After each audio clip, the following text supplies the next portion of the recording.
रामायण में ऐसा कौन सा पात्र था जिसे पुनर्जीवित किया गया। रामायण भारतीय धर्म ग्रंथों में से एक महान महाकाव्य जो न केवल धर्म और नैतिकता की शिक्षा देता है बल्कि प्रेम, त्याग और समर्पण की अमर कहानियों से भी भरा हुआ है। रामायण में कई पात्रों की भूमिका ऐसी है जो इस कथा को जीवंत बनाती है, लेकिन इन पात्रों में कुछ ऐसे भी हैं जिनके साथ असाधारण घटनाएं जुड़ी हुई है। एक ऐसी घटना है पुनर्जीवन की, जिसमें एक पात्र को मृत्यु के बाद फिर से जीवित किया गया।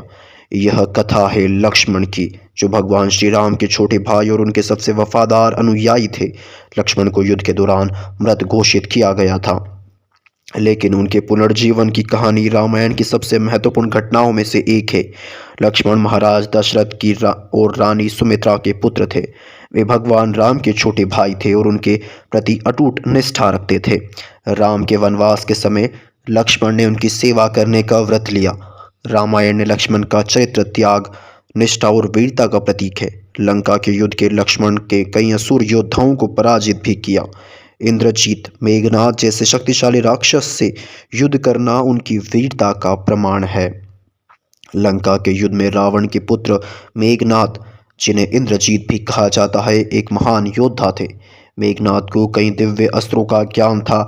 उन्हें लक्ष्मण पर शक्ति नामक अस्त्र का प्रयोग किया। शक्ति के प्रहार से लक्ष्मण गंभीर रूप से घायल हो गए और अचेत हो गए। उनकी स्थिति इतनी गंभीर थी कि उन्हें मृत मान लिया गया।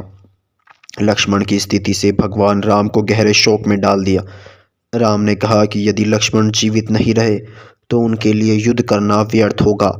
लक्ष्मण को बचाने के लिए वैद्यराज सुषेद को बुलाया गया। सुषेद ने कहा कि लक्ष्मण को बचाने के लिए संजीवनी बूटी की आवश्यकता होगी। यह बूटी हिमालय के द्रोणगिरी पर्वत पर पाई जाती है। हनुमान जी को संजीवनी बूटी लाने के लिए भेजा गया। रास्ते में हनुमान को कई बाधाओं का सामना भी करना पड़ा, लेकिन उन्होंने सबको पार कर लिया। जब हनुमान बूटी पहचान नहीं पाए तो उन्होंने पूरा पर्वत ही उठा लिया। सुषेद ने संजीवनी बूटी का उपयोग कर लक्ष्मण का उपचार किया। इसके प्रभाव में लक्ष्मण पुनः जीवित हो गए और अपनी पूर्ण शक्ति के साथ युद्ध में लौट आए। संजीवनी बूटी एक दिव्य औषधि है जिसका वर्णन भारतीय पौराणिक कथाओं में मिलता है। यह मृतप्राय व्यक्ति को जीवन दान देने की शक्ति रखती है। इसे हिमालय के द्रोणगिरी पर्वत पर पाया जाता है। संजीवनी बूटी जीवन की शक्ति और पुनर्जीवन का प्रतीक है। यह सिखाती है कि विपरीत परिस्थितियों में भी समाधान संभव है। लक्ष्मण ने अपने भाई राम की सेवा में अपना जीवन अर्पित कर दिया था। उनका पुनर्जीवन यह दिखाता है कि सच्ची निष्ठा और सेवा का मूल्य अमूल्य होता है। हनुमान का संजीवनी बूटी लाना और उनकी अद्वितीय शक्ति और भक्ति का प्रमाण माना गया है। यह घटना भगवान राम और उनके भक्तों के बीच में गहरे संबंध को दर्शाती है।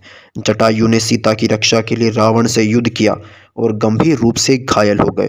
हालांकि जटायु को पुनर्जीवित नहीं किया गया, लेकिन उनके बलिदान का महत्व अमर है।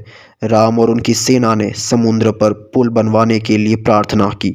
इस घटना से भी प्रकृति की शक्तियों का पुनर्जीवन और सहयोग दिखता है। लक्ष्मण ने अपने कर्तव्य को जीवन से ऊपर रखा।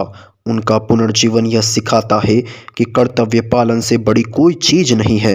लक्ष्मण राम के प्रति निष्ठा और त्याग के प्रतीक है। उनका जीवन हमें परिवार और रिश्तों की महत्वता सिखाता है। रामायण के इस कथा में लक्ष्मण का पुनर्जीवन एक महत्वपूर्ण घटना है। यह न केवल रामायण की कथा को आगे बढ़ाती है, बल्कि निष्ठा और भक्ति के आदर्शों को भी प्रकट करती है। लक्ष्मण का पुनर्जीवन यह सिखाता है कि संकट के समय सही प्रयास और समर्पण किसी भी असंभव कार्य को संभव